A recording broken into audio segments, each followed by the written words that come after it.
যারা বাংলাদেশে বেগম জিয়াকে কাঁদিয়ে জেলখানায় হত্যা করতে চেয়েছিল, যারা 10টি বছর আওয়ামী লীগের দালালি করে সংগঠন শক্তি করে ওই জাকসু মাকসু এগুলা জিতেছে, it is not factor. Factor এখন বাংলাদেশে একজন অপরিহার্য ব্যক্তি, তারেক রহমান। নোয়াখালী আইনজীবী সমিতি, বেশিক্ষণ কথা বলবো না, একটু যদি সবচেয়ে বিজ্ঞ, আমার চোখে না সারা পৃথিবীর চোখে দেখা সবচেয়ে অভিজ্ঞ এবং সবচেয়ে প্রয়োজনের তাগিদে যাদেরকে কাছে পাওয়া যায় সেই প্রিয় ব্যক্তিদের এই অনুষ্ঠানে আমি বিনয়ের সাথে অনুরোধ করব, এই সময় আপনারা থাকতেন চেম্বারে। আমি কাউকে ঈর্ষান্বিত কোনো কথা বলতে চাই না। আমার বুকটা যদি খুলে আপনাদেরকে দেখাতে পারতাম আজকে, তাহলে বিশ্বাস। আরএফএল চেয়ার, ক্ষমতার নয় সমতার চেয়ার।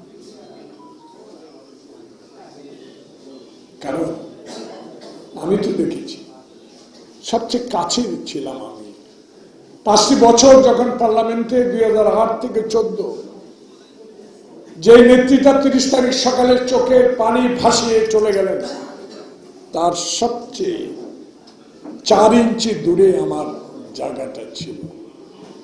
তখনও সবচেয়ে বেশি সহায়তা করেছে যিনি, মোহাম্মদ সাহেব। প্রতিদিন পার্লামেন্টে যাওয়ার আগে কয়েকটি কথা আমাকে বলতেন। আমি ডায়েরি লিখি, আজকে না, যখন আমি বেগমগঞ্জ স্কুলে হোস্টেলে থাকতাম ক্লাস 6 থেকে, তখন আমি ডায়েরি মেনটেন করি। 71 সালে যুদ্ধের সময় ডায়েরি হারিয়ে গেছে কয়েকটি, আর সব ডায়েরি আমার কাছে সংরক্ষিত আছে। প্রিয় ভাইরা, সেই কথাটা এই জন্য বললাম, আমি দেখেছি যখন আমি সাদেক হোসেন খোকা ক্যান্টনমেন্টের Jahangirnagar Banani gate motor cycle করে একবারে গেট আর একবারে গেট, মিলিটারি পুলিশের গরম পানি সহ্য করতে পারে, ভিতরে কি হচ্ছে কিছুই জানি না। যখন বনানী গেট দিয়ে ম্যাডাম একটি কাপড় পরে একটি জিপ করে গুলশান অফিসে এসে আমাকে বলল, খোকাকে বলল একটা সাংবাদিক সম্মেলন করা দরকার। প্রিয় ভাইয়েরা, সে দৃশ্য সবাই দেখেছে। টিস্যু শেষ হয়ে গেল, চোখের পানি শেষ হয় না।